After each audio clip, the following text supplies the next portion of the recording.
domestic violence is more prevalent than one can imagine.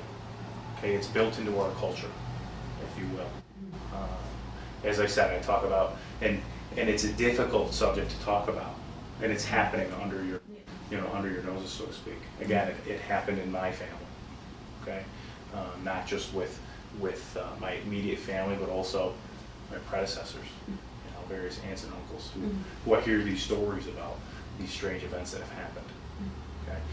And, as I said, we have this culture where it becomes very difficult to talk about because it's embarrassing, because it's my personal business. Well, it's not. It's not. And if we announce that and allow people to speak about that, it will begin to address that as an issue and change the culture. This is not a secret, or this is not a private matter.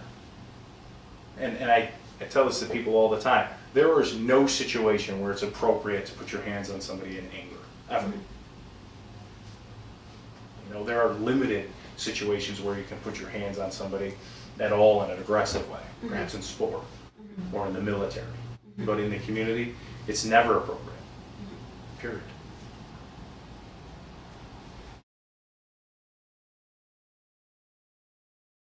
Absolutely, this is a community-wide problem. We're right now, we have a culture of silence is what I refer to this issue as. Okay, we all contribute to it if we don't do anything about it. We all have a responsibility, frankly, a duty, as members of this community, want to talk about it regularly, okay, and do something about it, either by volunteering, by engaging the system, if you will,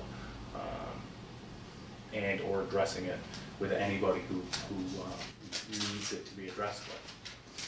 I just don't preach that. I do that. I volunteered. I currently volunteer. I volunteered legal services to victims of domestic violence. Okay.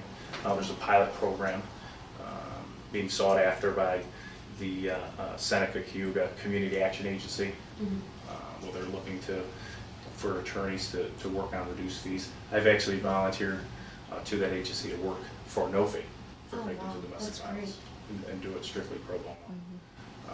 Because that's part of the violence, that isolation, economic isolation, physical isolation. People are made to feel hopeless,